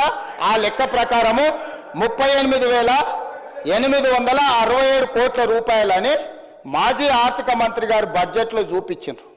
ఈ బడ్జెట్లో ఉన్న కాపీలు తీసుకెళ్లి reserve bank as it is where it is report ఇచ్చింది. వేరాస్ 1,29,243 crores ఉన్న కార్పొరేషన్ల అప్పును వీళ్ళు తగ్గించి చూపించి 38,867 crores చూపించడంతో దాదాపుగా 80,000 కోట్ల రూపాయలు లెక్కలు అందులో తగ్గినాయి అధ్యక్ష. ఇప్పుడు నేను సూటిగా అడిగేది, ఇంతకుముందే సభ్యులు తారక రామారావు గారు మాట్లాడుతూ ఒక మాట అన్నారు, కాళేశ్వరం కార్పొరేషన్ కింద రైతులకు ఫ్రీగా నీళ్ళు ఇస్తామని, వాటర్ గ్రిడ్లో 100% ఫ్రీగా నీళ్ళు ఇస్తామని. వారు అట్లా చెప్పిండ్రా? హరీష్ రావు గారు ఏం చెప్పిండ్రు? ఇందులో 75% వసూలు చేస్తామని రాసిండు అధ్యక్ష. 25% ప్రభుత్వం బాధ్యత, 75% ఆ 25% దీని నుంచి. అదేవిధంగా డ్రింకింగ్ వాటర్లో 50% వసూలు చేస్తామని రాసిండు అధ్యక్ష. అదేవిధంగా అదేవిధంగా షీప్ డెవలప్మెంట్ కార్పొరేషన్లో 95% వసూలు చేస్తామని అడిగింది అధ్యక్ష. మా బీర్లు ఐలే ఇండియా ఉన్నాడు, మా గొర్రె కాపరులకు ఏదైతే ఈ పథకం ఇచ్చిండ్రో గొర్రెల బర్రెల పథకంలో 100% ఫ్రీగా అని వాళ్ళు చెప్పారు. వాళ్ళు కొంత ఫీజు కట్టుకుంటే మిగతాది వీళ్ళు ఇచ్చేది ఏదైతే ఫండ్ ఉందో ఇక్కడ 95% గొర్రె కాపరుల నుంచి వసూలు చేస్తామని ఇక్కడ రాసిండ్రు అధ్యక్ష. అదేవిధంగా అధ్యక్ష తెలంగాణ అర్బన్ ఫైనాన్స్ ఇన్ఫ్రాస్ట్రక్చర్ అంటే ఇక్కడ చేసే దాంట్లో 5% మాత్రమే వసూలు చేస్తాం, 5% మాత్రమే స్టేట్ గవర్నమెంట్ కడతాం, మిగతా మొత్తం మేము వాళ్ళు ఎవరైతే ఉపయోగించుకుంటారో వాళ్ళ దగ్గర. అంటే ఈరోజు ప్రభుత్వానికి ఇంకా ఎక్కువ అప్పులు చేసుకోవడానికి దొంగ లెక్కలు రాసి ప్రభుత్వానికి ఇంకా అప్పులు చేసుకోవడానికి వెసులుబాటు ఉందని ఇంకొక 1,00,000 కోట్లు మళ్ళా అప్పులు తెచ్చి అత్యధిక వడ్డీతో తెచ్చి వాటిని కూడా కొల్లగొడదామని కుట్రతోని దొంగ లెక్కలు చూపించి పాపం చంద్రశేఖరరావు గారు కూడా ఈయన కంటే ముందు ఆర్థిక మంత్రి ఉన్నాడు, పాపం ఆయన ఉన్నట్టు చూపించండి. ఆయన దొంగ లెక్కలు చూపించాలి, యువతలు ఏం లెక్క ఉందో ఈ పట్టికలు ఉన్నదే చూపించండి. ఆయన అంతకంటే ముందు పోయిన ఆ వెనకాల ఉన్న ఆయనకు చాలా మంచి మిత్రుడు కేసులు ఇరికించి బయటికి తోలిండు కదా, ఆయన పేరు ఈటెల రాజేందర్ కూడా ఈ దొంగ లెక్కలు చూపించలేదు అధ్యక్ష. పాపం ఆయన కూడా ప్లెయిన్గా ఉన్నట్టు చూపించండు. ఈటెల రాజేందర్ 5 ఏళ్ళు, చంద్రశేఖరరావు గారు 1 సంవత్సరం, 6 సంవత్సరాలు నేను చెప్పిన 1,29,000 కోట్ల ప్రకారం రాష్ట్ర ప్రభుత్వం అప్పులు తెచ్చిందని రిజర్వ్ బ్యాంకుకు బడ్జెట్లో పెడితే ఘనత వహించిన ఈ పెద్ద మనిషి వచ్చి దీన్ని తగ్గించి 38,000 కోట్లకు చూపించి ఈయన వ్యవహారం ఎట్లుందంటే క్వశ్చన్ పేపర్ ఈయనే తయారు చేసిండు, పరీక్షలు ఈయననే రాసిండు. పరీక్షల్లో పేపర్లు ఈయననే దిద్దుంటే నాకు సన్మానించాలి. 100కి 110 మార్కులు వచ్చినాయి నాకు అని. అయ్యా నువ్వే రాస్తేవి, నువ్వే ఇస్తేవి, నువ్వే బడ్జెట్లో పెడితే గదే రిజర్వ్ బ్యాంకు తీసుకుని రిజర్వ్ బ్యాంకు గదే ప్రింట్ చేసి దాని కింద మళ్ళీ ఇట్లా వితండవాదం చేస్తారని సుక్క పెట్టి కింద పెట్టారు. నా సోర్సు తెలంగాణ స్టేట్ బడ్జెటే సోర్సు అని చెప్పి నువ్వు ఇచ్చిన సోర్సు, నువ్వు ఇచ్చిన దొంగ లెక్కలు, నువ్వు ఇచ్చిన తప్పుడు లెక్కలు రిజర్వ్ బ్యాంకు తీసుకొని లెక్కలు రాస్తే మళ్ళీ అది తీసుకొచ్చి సభలో పెట్టే సూచన రిజర్వ్ బ్యాంకు నాకు సర్టిఫికెట్ ఇచ్చింది, నాకు మెడల్ ఇచ్చింది, నన్ను మీరు సన్మానిస్తారా లేదా? ఇప్పుడు ఈ సభలో నాకు నిలువెత్తు సన్మానం చేసి అదేదో నిలువు మన సమ్మక్క సార్ లెక్క లేదు చేస్తారు కదక్క. ఆయనకు నిలువెత్తు బంగారంతో సన్మానం చేయమని వచ్చాడు, నిలబడ్డాడు అధ్యక్ష. హైట్ కూడా తక్కువ లేడు, ఒకవేళ అట్లా చేద్దామన్నా. అంటే నేను అడిగేది ఏంటి అధ్యక్ష అంటే, మీరు ఇచ్చిన తప్పుడు లెక్కలు మీరు ఎంతకాలము తప్పుదో పట్టిస్తారు, ఇంకెంతకాలం ప్రజల్ని మోసం చేస్తారు, అబద్ధాల లెక్కలతో ఎంతకాలం ఈ ప్రజల్ని మభ్యపెడతారు? నిజాలు ఇప్పటికైనా గ్రహించండి. నా రిక్వెస్ట్ ఒక్కటే, ఏం మించిపోలే, 10 ఏళ్ళు మీరు ప్రభుత్వాన్ని నడిపినారు, ప్రజలు మాకు అవకాశం ఇచ్చారు, మమ్మల్ని ఊపిరి తీసుకొని అప్పులేడునే తప్పులేడునే మమ్మల్ని చూడనియండి, సర్దుకొనియండి. మమ్మల్ని అసలు కూడ తీసుకోకముందే, చేతులు కాళ్ళు దగ్గరికి తీసుకోకముందే ఎట్లనే చేసి రెక్కలు ఇరిసేయాలి, వీళ్ళని ఎట్లనే చేసి వీళ్ళని బద్నాం చేయాలి, వీళ్ళని ఎట్లా చేసి పని చేయనివద్దు. అధ్యక్ష వాళ్ళు ప్రభుత్వాన్ని 10 ఏళ్ళు నడిపారు అధ్యక్ష. నేను సూటిగా అడగదలుచుకున్నా, నేను అంటే ఆవేదనతో అడుగుతున్నాను, నేను కోపంతో, వాళ్ళ మీద కోపం అనే పదానికి వాళ్ళకి అర్హత లేదు, నేను కోపపడేటంత. అధ్యక్ష కొడంగల్ మీ అమ్మమ్మ గారు రావునా అధ్యక్ష? మీ మీ మీ మీ అమ్మమ్మ ఊరు కొడంగలే కదా? ఆ ప్రాంతం ఎంత వెనుకబడ్డది అధ్యక్ష మీకు తెలియదా? మీరు చూసింది కదా, కళ్ళతో చూసుకుంటూ పెరిగింది కదా. దేవుడు నాకు ఒక అవకాశం ఇచ్చి నా ప్రాంతం కాకపోయినా, నేను పుట్టకపోయినా, నేను అక్కడ పెరగకపోయినా 2009లో 14 రోజుల్లో నన్ను ఆశీర్వదించి 7,000 ఓట్లతో నన్ను ఎమ్మెల్యే గెలిపించారు అధ్యక్ష. 5 సంవత్సరాల తర్వాత అదే ప్రజలు మళ్ళీ నన్ను 14,000 ఓట్లతో గెలిపించారు అధ్యక్ష. అక్కడి ప్రజలకు నా జీవితాంతం ఏమి చేసినా కూడా, నేను వాళ్ళకి ఎంత సేవ చేసినా కూడా తక్కువనే అవుతుంది. అట్లాంటిది ఈరోజు అక్కడి నుంచి నేను ఎమ్మెల్యే గెలిచి ముఖ్యమంత్రి అయినా, స్వతంత్రం వచ్చినప్పటి నుంచి ఆ కొడంగల్ శాసనసభ నియోజకవర్గాన్ని ఒక్కసారి అచ్యుతారెడ్డి గారు మనం పుట్టినప్పుడు 65, 66 టైంలో కొద్ది పీరియడ్కి ఏదో మంత్రి చేసింది. స్వతంత్రం వచ్చినప్పటి నుంచి ఈ రోజు వరకు అక్కడ మంత్రి పదవి కానీ ఇంకో పదవి కానీ ఏది రాలే. ఒక పరిస్థితి ఎట్లుందంటే, మనం కర్ణాటకనే తెలంగాణ అని తెలియని పరిస్థితి. సగం ప్రజలు కన్నడ మాట్లాడుకుంటారు, సగం తెలుగు మాట్లాడుకుంటారు. ఎందుకంటే అంతకుముందు భాషా ప్రయుక్త రాష్ట్రాల విభజన కాకుండా ఇది అటువైపు ఉండే కాబట్టి సగం ప్రజలు కర్ణాటకన తెలంగాణ అనుకునే పరిస్థితి. ఇప్పుడు లేక ఆ ప్రజల అదృష్టమో, నాకు దేవుడిచ్చిన అవకాశమో, ఇవాళ నేను అక్కడ ఎమ్మెల్యేనైనా ముఖ్యమంత్రిని అయినా అధ్యక్ష. నేను అక్కడ వేలాది మంది నిరుద్యోగ యువతులు ఉన్నారు, ఎక్కువ చదువుకున్న వాళ్ళు లేరు. కొన్ని పరిశ్రమలు తెచ్చి ఆ పరిశ్రమల ద్వారా వాళ్ళకు ఉద్యోగ ఉపాధి అవకాశాలు కల్పించాలని ప్రయత్నం చేసిన. 10 ఏళ్ళు ప్రభుత్వాన్ని నడిపిన వాళ్ళు ఫార్మాసిటా, ఇండస్ట్రియల్ పార్కా పక్కకొద్దాం, ఎయిర్పోర్ట్కు కూతవేటు దూరంలో అత్యంత విలువైన భూములు 5 కోట్లు 10 కోట్లకు ఎకరం ఉండే భూములు 15,000 ఎకరాలు వీళ్ళు సేకరించి ఫార్మా పెడతామని, ఫార్మా సిటీ పెడతామన్నది వీళ్ళు కాదు అధ్యక్ష. హైదరాబాదు నగరం పక్కన ఎయిర్పోర్ట్కి కూతవేటు దూరంలో అత్యంత విలువైన భూములలో వీళ్ళు ఫార్మా కంపెనీలకు కోట్ల రూపాయల భూములను లావాదేవీలు చేసుకొని అగ్గొక్క ఇచ్చి ఇక్కడ వీళ్ళు ఫార్మా పెట్టొచ్చంట. నేను చాలా భూమి విలువ తక్కువ ఉండి, నిరుద్యోగ సమస్య శాశ్వతంగా ఉండి, వాళ్ళ జీవితాలలో ఇంకా మంచి రోజులు రానే రావా, దేవుడు అనేవాడు ఉన్నాడా లేడా అని దేవుడినే నిందించుకునే అట్లాంటి పరిస్థితుల్లో తాగునీరు లేదు, సాగునీరు లేదు, పరిశ్రమలు లేవు, విద్యా అవకాశాలు లేవు, ఏవి లేవు నా ప్రాంతానికి. అధ్యక్ష నేను ఒక మెడికల్ కాలేజ్ తీసుకుంటే తప్పు పడతారు, నేను ఒక ఇంజనీరింగ్ కాలేజ్ తీసుకపోతే తప్పు పడతారు, నేను ఒక పాలిటెక్నిక్ తీసుకుంటే తప్పు పడతారు, నేను ఒక ఐటీఐ తీసుకుంటే తప్పు పడతారు, నేను 2 జూనియర్ కాలేజీలు తీసుకుంటే తప్పు పడతారు, నేను 4 రోడ్లకు నిధులు తీసుకుంటే కొడంగల్కే తీసుకుపోతామని తప్పు పడతారు. నేను ఒక 1300 ఎకరాలల్లా ఎంత అధ్యక్ష? కొడంగల్ శాసనసభ నియోజకవర్గంలో దాదాపుగా 3 లక్షల ఎకరాల భూమి ఉంది అధ్యక్ష. 3 లక్షల ఎకరాలల్లా 4 గ్రామాల పరిధిలో, ఒక్క గ్రామం కూడా కాదు, 4-5 గ్రామాల పరిధిలో ఒక 1300 ఎకరాలు తీసుకొని, ఎందుకంటే బోత్ సైడ్స్ నేషనల్ హైవేస్ ఉన్నాయి, స్ట్రాటజిక్ లొకేషన్. ఈ 1300 ఎకరాల పరిశ్రమలు పెడితే ఓ 25,000 మందికో 50,000 మందికో ఉద్యోగ ఉపాధి అవకాశాలు వస్తే వాళ్ళ ఉద్యోగాలతో పాటు ఆ చుట్టుముట్టు కొంత అభివృద్ధి జరిగితే నా ప్రజలకు మేలు జరుగుతుంది. నన్ను ఇంతగా నేను ఏమైతానో, నేను ఎక్కడి నుంచి వచ్చినో తెలియనప్పుడు, నేను ఎలాంటి వాడినో తెలియనప్పుడు 15 రోజుల్లో గుండెలు పెట్టి చూసుకొని భుజాల మీద మోసుకొని 7,500 ఓట్ల మెజార్టీతో నన్ను ఎమ్మెల్యేను చేస్తే ఇవాళ నా చర్మం వచ్చి వాళ్ళకి చెప్పులు కుట్టించినా కూడా తక్కువనే అధ్యక్ష. అట్లాంటిది నేను విశ్వాసంతో ఆ ప్రాంతాన్ని అభివృద్ధి చేయాలి, అక్కడ ఉన్న నిరుద్యోగ యువకులను ఆదుకోవాలి, అక్కడ విద్య ఉద్యోగ ఉపాధి అవకాశాలు పెంచాలని ఒక 1300 ఎకరాల భూసేకరణ చేస్తే కోట్ల రూపాయలు పంపించి మందు దాగిపించి నా మీద దాడి చేపిస్తే నేను బాధపడకపోతుంటా అధ్యక్ష. నాకు ఇది కొత్త కాదు, ఎన్ని రకాల దాడులు చేసిండో మనం చూసినాం. కానీ అధికారులు అధ్యక్ష, అధికారులు ఏం పాపం చేసిండ్రు అధ్యక్ష? అధికారులు ప్రభుత్వం ఇచ్చే ఆదేశాలను అమలు చేస్తారు. 10 ఏళ్ళు నడిపినోడు ఎవడన్నా తన ప్రభుత్వంలో తనకు 10 ఏళ్ళు తను ఇంత ఎదగడానికి ప్రభుత్వానికి పేరు రావడానికి పనిచేసిన రెవెన్యూ అధికారులను, మున్సిపల్ అధికారులను, ఐటీ అండ్ ఇండస్ట్రీస్ ఆమాత్ముడే ఎలగబెట్టిండు. అధికారులు పోతే రాళ్లతో రప్పలతో దాడులు చేపించి చంపే ప్రయత్నం చేస్తే వీళ్ళను ఏం చేయాలి అధ్యక్ష? నువ్వు చెప్పు. ఈయన కూర్చునే అర్హత ఉందా? నేను సూటిగా అడుగుతున్నా. కొడంగల్ పరిశ్రమ పెట్టొద్దా? కొడంగల్ నిరుద్యోగ యువకులకు ఉద్యోగాలు ఇవ్వద్దా? కొడంగల్ ప్రాంతాన్ని అభివృద్ధి చేయొద్దా? కొడంగల్కు మత్తల్ నారాయణపేట కొడంగల్ ఎత్తిపోతల ద్వారా మీరు 10 ఏళ్ళు చుక్క నీళ్లు ఇవ్వకపోతే నేను 1,00,000 ఎకరాలకు నీళ్లు తీసుకెళ్లాల్సిన బాధ్యత నాకు లేదా? నా పిల్లలు మెడిసిన్ చదవద్దా? మా పిల్లలు ఇంజనీరింగ్ పాలిటెక్నికల్ చదవద్దా? దొరలు మీరే చదువుకుంటారా? పేదల పిల్లలు చదవద్దా? 95% ఎస్సీ ఎస్టీ బీసీ మైనారిటీలు ఉన్న నియోజకవర్గం నాది అధ్యక్ష. నా ప్రజలకు నేను చేయకపోతే నాకెందుకు అధ్యక్ష ఈ కుర్చీ? వీళ్ళు అడ్డం వస్తే తొక్కుకుంటూ పోయేలా చేస్తాను. అందుకే చెప్పిన అధ్యక్ష. నేను ఎందుకు చెప్పినా, నా ప్రాంత అభివృద్ధికి అడ్డం పడితే నా ప్రజలకు నేను నాకు అవకాశం వచ్చినప్పుడు చేయడానికి అడ్డుపడతారా? ఇవాళ మూసీ అభివృద్ధి చేస్తామంటే వాళ్ళు చేసిన ప్రతిపాదన. మూసీ రివర్ డెవలప్మెంట్ కార్పొరేషన్ ఎవరు అధ్యక్ష పెట్టింది?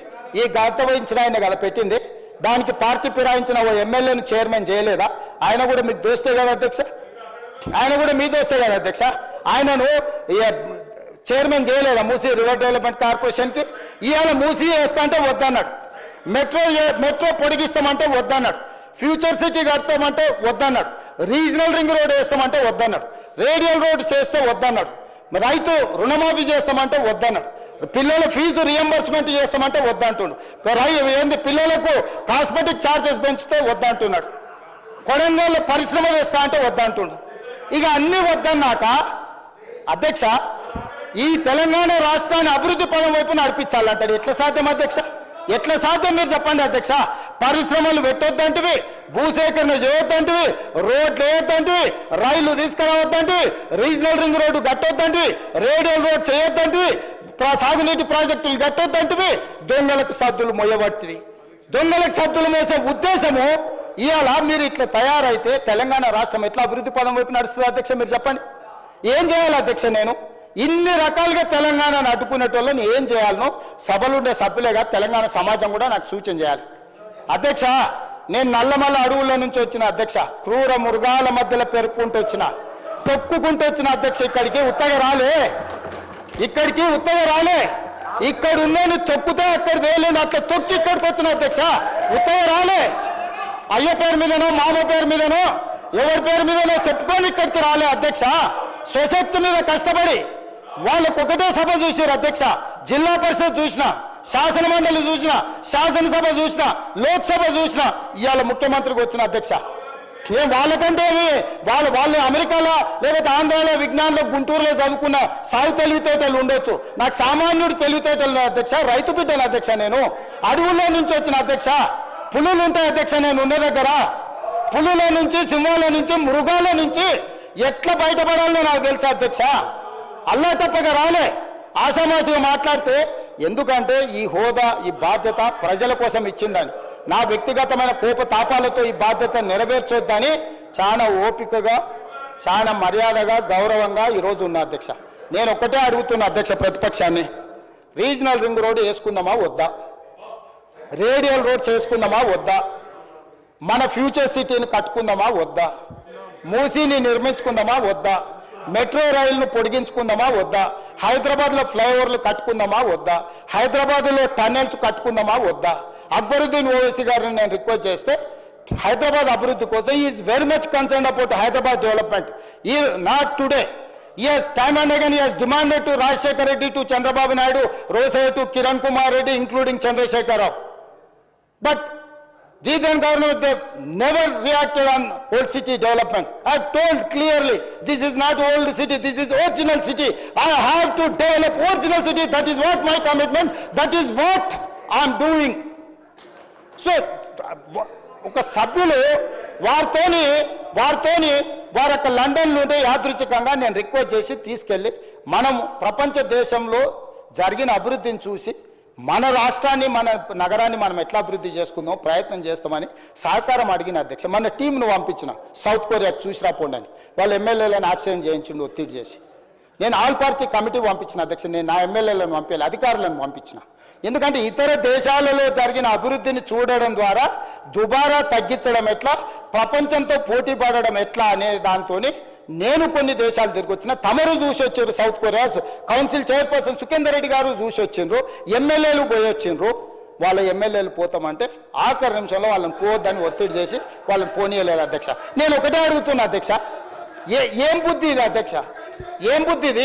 ఇది మంచిదా తెలంగాణ రాష్ట్రానికి?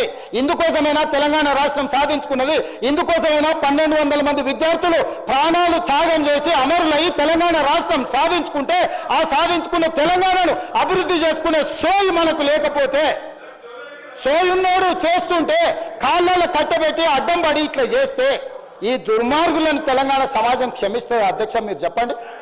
ఈ ఆర్థిక ఉగ్రవాదులను తెలంగాణ సమాజం ఎంతకాలం భరించాలని నేను అడుగుతున్నా అధ్యక్ష. అందుకే అధ్యక్ష ఈరోజు రైతు భరోసా రైతుల కోసము, ఈరోజు రైతు భరోసా రైతుల కోసము, నగర అభివృద్ధి ఉద్యోగాలు చేసుకున్న విద్యార్థుల కోసము, విద్యను పెంపొందించడము, సాంకేతిక నైపుణ్యము, young India skills university, young India sports university, young India integrated residential schools, ఇవన్నీ వినూత్నమైన ఆలోచనలు. మీరు స్పోర్ట్స్ స్టేడియంలు గతంలో కడితే దేనికి ఇచ్చిండు అధ్యక్ష? సన్బర్న్ పార్టీలకు ఇచ్చిండు అధ్యక్ష, డ్రగ్స్ తీసుకునే పార్టీలకు ఇచ్చిండు అధ్యక్ష. సిగ్గులేదు అధ్యక్ష. స్టేడియం క్రీడల కోసం నిర్మించిన గచ్చిబౌలి స్టేడియంలో తాగి ఊగడానికి ఎవరైనా బాధ్యత ఉన్నోడు ఇస్తాడా అధ్యక్ష? అట్లాంటి పనులు చేసి మళ్ళీ ఇక్కడికి వచ్చి వాదిస్తారు, ఇక్కడికి వచ్చి దబాయిస్తారు. ఏంది అధ్యక్ష ఇది? ఇవన్నీ కూడా నేను కోపంతో చెప్తలేను అధ్యక్ష. తెలంగాణ సమాజం ఆలోచన చెయ్యాలి. అక్కడున్న మిగతా సభ్యులకు కూడా తెలంగాణ సమాజం పట్ల కొంత కమిట్మెంట్ ఉన్న పార్టీలు ఉండ్రు. విధి లేని పరిస్థితుల్లో, తప్పని పరిస్థితుల్లో, రాజకీయ విధి లేని పరిస్థితుల్లో ఉండొచ్చు. అట్లాంటి వాళ్ళు సావాసం చేయకండి. వాళ్ళు కేవలం దొంగలకు సద్దులు మోసేటోళ్ళే, తెలంగాణ సమాజం కోసం పనిచేసే వాళ్ళు కాదు. అక్కడ ఉండే మా సహచరులు కొంతమంది ఆఖరి బెంచ్ వాళ్ళు ఉండ్రు, నాకు కావాల్సిన వాళ్ళు, వాళ్ళకి తెలుసు వాళ్ళ ఆవేదన, వాళ్ళ బాధ, వాళ్ళు కూడా మీకు తెలుసు అధ్యక్ష. విధి లేని పరిస్థితుల అచేతనంగా వాళ్ళు వాళ్ళు వాళ్ళు వాళ్ళు బాధపడుతున్నారు. ఎందుకంటే వాళ్ళు ఈ నగరం వాళ్ళు అధ్యక్ష, ఇక్కడనే పుట్టిరు, ఇక్కడనే పెరిగిరు. ఈ నగరం అభివృద్ధి ఎంతో వాళ్ళ గౌరవం పెరుగుతుంది. ఇవాళ ఈ నగరం పరిస్థితి ఢిల్లీ చూసిరు కదా అధ్యక్ష. ఢిల్లీ కాలుష్యం వల్ల బడులు బంద్ అయినాయి, వ్యాపారాలు బంద్ అయినాయి, పార్లమెంటు బంద్ అయింది. అక్కడ ఉన్న వాళ్ళందరూ వలసలు పోతున్నారు ఇతర ప్రాంతాలకు. హైదరాబాద్ నగరాన్ని కూడా అట్లా చేసుకుందాం అధ్యక్ష. నల్గొండ జిల్లా ఏం పాపం చేసింది అధ్యక్ష? మా ఎంకన్నా పదే మాట్లాడుతుంటే మీరు విన్నారు కదా. ఏం పాపం చేసి ఫ్లోరైడ్ భూమిలో ఉంటే ఆ ఫ్లోరైడ్ బాధితులు ఇప్పటికీ తరతరాలుగా కాలు వంకర నడుము వంకర ఇవాళ బతకలేని పరిస్థితి నల్గొండ జిల్లాలో ఉంటే ఎస్ఎల్బిసి టన్నెల్ ద్వారా 3.5 లక్షల ఎకరాలకు నీళ్లు ఇచ్చి ఆ నల్గొండ జిల్లాను బాగు చేయాలని ఈరోజు బ్రాహ్మణవెల్లి కానీ, పిలాయపల్లి కాలువ కానీ, ధర్మారెడ్డి కాలువ కానీ ఈ ప్రాజెక్టులని పూర్తి చేయాలని వాళ్ళు కంకణం కట్టుకొని ప్రయత్నం చేస్తే 10 ఏళ్ళు పడవ పెట్టింది అధ్యక్ష. ఎస్ఎల్బిసి 32 కిలోమీటర్ల ఆనాడు ఉమ్మడి రాష్ట్రంలో టన్నెల్ పూర్తి చేస్తే 10 కిలోమీటర్ల టన్నెల్ పూర్తి చేయకుండా నల్గొండకు అన్యాయం చేశారు, ద్రోహం చేశారు అధ్యక్ష. అన్యాయం అన్నారు దీన్ని. అక్కడ ఉన్న జగదీశ్వర్ రెడ్డి గారిని గుండెల మీద చేసుకొని చెప్పమని వాళ్ళు చేసింది కరెక్ట్ అని 10 ఏళ్ళు 10 కిలోమీటర్లు టన్నెల్ తవ్వకపోవడం కేసీఆర్ గారి గొప్పతనం, మా పార్టీ సాధించిన విజయం అని జగదీశ్వర్ రెడ్డి గారు చెప్పగలరా నల్గొండ ప్రజలకని నేను అడుగుతున్నా అధ్యక్ష. ఈయన ఈ నగరం నుంచి వెలువడుతున్న కాలుష్యం, పరిశ్రమల నుంచి తీసుకొచ్చి పోస్తున్న కాలుష్యం, ఈరోజు ఫార్మా కంపెనీల నుంచి అదర్ ఇండస్ట్రీస్ కాలుష్యం ఇదే కాదు అధ్యక్ష, పశువుల కలేబరాలు, మనుషుల శవాలు ఈరోజు కొట్టుకుపోయి నల్గొండ ప్రజలకు శవాలను తెల్లారి లేస్తే ఏ శవాన్ని చూడాల్సి వస్తుందో అని వాళ్ళ బాధతోనే ఈరోజు బతుకుతున్నారు అధ్యక్ష, భయంతో బతుకుతున్నారు అధ్యక్ష. ఇలా మూసి పరివాహక ప్రాంతంలో పండించిన పంట ఏది తినట్లేదు అధ్యక్ష. నేను మొన్న పోయినప్పుడు ఆడపిల్లలు తల్లులు వచ్చి అన్నారు, కొత్తగా పెళ్ళి అయితే పిల్లలు కూడా పుట్టట్లేదు ఈ నీళ్ళ వల్ల, మేము గర్భం దాల్చాలంటే కూడా మాకు భయం అవుతుంది అని ఆడబిడ్డలు వచ్చి చెప్పారు అధ్యక్ష. మూసి ప్రక్షాళన చేస్తాము, మూసిలో ఒక మంచి నీళ్లు నల్గొండ జిల్లాకు పంపుదాము, ఆ నల్గొండ జిల్లా దేవుడు ఒకవేళ వాళ్ళకి శాపం పెట్టినా ఆ శాపాన్ని మనం కష్టపడి కడుక్కుందామని అంటే మూసి గట్టొద్దు, ఎట్లా కడతావో నేను చూస్తా అంటాడు అధ్యక్ష. ఇదేనా అధ్యక్ష ప్రధాన ప్రతిపక్షం చేయాల్సిన పని? వీళ్ళు ఇట్లనే ఉంటారు అధ్యక్ష. మరి ఆయన ఇదే చెప్పి తోలుతున్నాడా వీళ్ళ? నిన్న అక్బరుద్దీన్ ఓవైసీ గారు అదే అడిగారు, ఆయన ఇచ్చిన ట్రైనింగ్ ఇదేనా ఇదేనా వాళ్ళు ఇచ్చిన ట్రైనింగు? ఇవాళ ఇట్లా తయారైతే, విధ్వంసకారులుగా తయారైతే, తెలంగాణను విధ్వంసం చేయాలని వీళ్ళు బయలుదేరితే, ఇట్లాంటి విధ్వంసం చేసేటోళ్లకు ఎలాంటి బరి తెగించిన క్రూర ముగాలనైనా బోనుల బంధించే శక్తి నా సభకు, నా సభ్యులకు ఉంది అధ్యక్ష. నేను ఇవాళ సవాలు విసురుతున్నా, రా నల్గొండ పోదాం, భువనగిరి పోదామా, నల్గొండ పోదామా, ఆలేరు పోదామా, రంగారెడ్డి జిల్లా పోదామా, ఎల్బీ నగర్ పోదామా, మహేశ్వరం పోదామా, నకరేకల్ పోదామా, మరి రాజగోపాల్ మునుగోడు పోదామా, ఏడుగు పోదామా, రాండి బాబామార్తలు ఇద్దరు, నేను రాజగోపాల్ గారు గన్మెన్లు లేకుంటేస్తే మీరిద్దరు గన్మెన్లు లేకుంటారా అని ప్రజల దగ్గర పోదాం, అడుగుదాం. మూసి కట్టాలన్నా, మూసి కడగాలన్నా వద్దా, మూసి ప్రక్షాళన చేయాలన్నా వద్దా, నల్గొండ ప్రజలను అడుగుదాం అధ్యక్ష. ఎంత దుర్మార్గం అధ్యక్ష, ఉమ్మడి రాష్ట్రంలో కూడా వాళ్ళు ఇంత ద్రోహం చేయలేదు, అంతకంటే ద్రోహులుగా తయారైనరు. ఇదేంటి అధ్యక్ష ఈ కక్ష, ఈ రకమైన వ్యవహారము? కాబట్టి దయచేసి అధ్యక్ష ఈ చర్చ రైతులకు ఉపయోగపడేటట్టు ఉండాలి. ఈరోజు ఈ సభలో రైతు భరోసా మీద స్వల్పకాలిక చర్చ మా మంత్రి తుమ్మల నాగేశ్వరరావు గారు ఏదైతే ప్రవేశపెట్టిండ్రో, దయచేసి పంతాలకు పట్టింపులకు పోకండి. మనం చిన్నగా ఉన్నప్పుడు బట్టలు వేసుకోకుంటుంటాం, కొంచెం పెద్దగా అయినాక నిక్కర్ వేసుకుంటాం, కొంచెం పెద్దగా అయితే ప్యాంట్ వేసుకుంటాం, బాగుపడితే సూట్ వేసుకుంటాం, అంతే కదా అధ్యక్ష? అట్లనే రైతుకు మన వెసులుబాటును బట్టి, మన ఆర్థిక స్థితిగతులను బట్టి వాళ్ళకి మేలు చేయడానికి ఎన్నో రకాల ఉపాయాలు, ప్రణాళికలు తీసుకొస్తాం. ఈరోజు సరే మీరు మొదలు పెట్టారా, మంచిది, దాన్ని కొనసాగిద్దాం, ఇంకా మంచిగా చేద్దాం, దుబారా తగ్గిద్దాం. దుబారా తగ్గించడం ద్వారా ఇంకా కొంతమందికి ఎక్కువ మేలు జరుగుతుంది, ఇంకా పెంచివచ్చు. ఇట్లాంటివి ఏమైనా ఉంటే కన్స్ట్రక్టివ్ సజెషన్స్ ఇవ్వండి. 10 years మీరు ప్రభుత్వాన్ని నడిపారు, ఆ బాధ్యత మర్చిపోకండి. 10 సంవత్సరాలు ప్రభుత్వం నడిపిన వాళ్ళు ఎంత బాధ్యతాయుతంగా నడిపించాలి. మొదటి సంవత్సరం, ఇంకా సంవత్సరం, నిన్నగాక మొన్ననే సంవత్సరం పూర్తి చేసుకున్నాం. సంవత్సరం పూర్తి చేసుకోకముందే 10 ఏళ్ళు మీరు పరిపాలించి సంవత్సరం కాకంటే ముందే మనల్ని ఇట్లా ఇబ్బంది పెట్టి, మిమ్మల్ని అగౌరవపరిచి, సభ్యులతోని వాదోపవాదాలు, వాడిగా వేడిగా చర్చ వేరే అధ్యక్ష. సభాధ్యక్షుడు గౌరవాన్ని అన్న కాపాడాలి కదా. 10 ఏళ్ళు నేను అది చేసినా ఇది చేసినా అంటే 21 సంవత్సరాలు నాకు అనుభవం ఉంది అంటుండు. 21 సంవత్సరాల అనుభవం ఉన్నోడు స్పీకర్ గారి మీద దాడి చేస్తాడు అధ్యక్ష. ఇది పద్ధత? మీరే వీడియోలో నేను ముందు చూడలే, పోయినాకేదో టీవీలో చూపిస్తే చూసినా. ఇదా పద్ధతి అధ్యక్ష? ఇదేనా వాళ్ళు నేర్చుకున్న చదువు? ఎక్కడ నేర్చుకొచ్చిండ్రు అధ్యక్ష ఇట్లాంటి చదువు? కాబట్టి దయచేసి ఇప్పటికైనా మిగతా సభ్యులతో పాటు మీరు, ఎందుకంటే వాళ్ళు మాట్లాడే అవకాశం పోయింది, నాకు తెలిసి మీరు మళ్ళీ అవకాశం ఇస్తారని నేను అనుకోవడం లేదు. వాళ్లకు రాతపూర్వక ఏదన్నా ఉంటే రాతపూర్వకంగా మంత్రి గారికి పంపిస్తే తప్పకుండా తీసుకుంటాం. మీరు అందరికి అవకాశం ఇవ్వాలి, ఏ పార్టీలు వాళ్ళ సూచనలు, ఎందుకంటే ఇది అత్యంత కీలకమైన విషయం కాబట్టి మిగతా సభ్యులందరూ కూడా అవకాశం ఇవ్వండి. పాయల శంకర్ గారికి మరొకసారి నా విజ్ఞప్తి, తప్పకుండా మీరు లేవనెత్తిన అంశాలు, అదేవిధంగా రైతులకు వ్యవసాయ పొలాలకు వెళ్ళడానికి అవసరమైన రోడ్ల గురించి వారు ప్రస్తావించారు. మీరు నేను అనుకుంటే NREGSలో కొంత స్టేట్ గవర్నమెంట్ ఏదో విధంగా రాష్ట్ర కేంద్ర ప్రభుత్వాలు ఒకరికొకరు సహకరించుకొని మీ ఫ్లోర్ లీడర్ మహేశ్వర్ రెడ్డి గారితో సమయం తీసుకుంటే అందరం కలిసి ఢిల్లీకి వెళ్దాం. కేంద్ర ప్రభుత్వానికి వెళ్తే నాకు ఎలాంటి బేసిజాలు లేవు. కేంద్ర రాష్ట్ర ప్రభుత్వాలు సత్సంబంధాలు ఉండాలి, మనకు కావాల్సిన నిధులు అడగాలి. అడగని అమ్మాయినా పెట్టదన్నారు. మన కేంద్ర ప్రభుత్వం దగ్గరికి వెళ్ళి అడగకపోతే ఇస్తారా? ఎందుకు ఇస్తారు? కాబట్టి ప్రధానమంత్రి నుంచి ఏ మంత్రి దగ్గరికైనా నాకు ఎలాంటి బేసిజాలు లేవు. తెలంగాణ రాష్ట్ర ప్రజల కోసం ఎక్కడికైనా నేను వస్తా. ఎవరినైనా నేను కలుస్తా. నేను ముఖ్యమంత్రి అనే అహంభావము అహంకారము నాకు లేదు. నేను ముఖ్యమంత్రి అంటే బాధ్యత అనుకుంటున్నా. ఈ బాధ్యతను నేను ప్రజల కోసం వినియోగించాలనుకుంటున్నా. ప్రధానమంత్రి నుంచి ఏ మంత్రి దగ్గరికైనా తెలంగాణ రాష్ట్ర అభివృద్ధి కోసం ఉపయోగపడే ఏ పెట్టుబడిదారుడు వచ్చినా నేను కలుస్తాను. 24 గంటలు ఈ తెలంగాణ కోసం పనిచేస్తా. ఆ విధంగా ముందుకు తీసుకెళ్తా.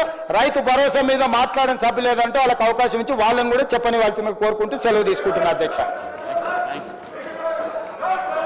గౌరవ సభ్యులు శ్రీ కౌశిక్ రెడ్డి గారి జన్మదిన సందర్భంగా వారికి జన్మదిన శుభాకాంక్షలు తెలియజేస్తున్నారు.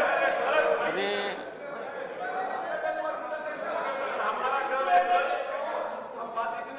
ఆపుకుతారు మళ్ళొకసారి చదువుతా, మీరు వినలేరు.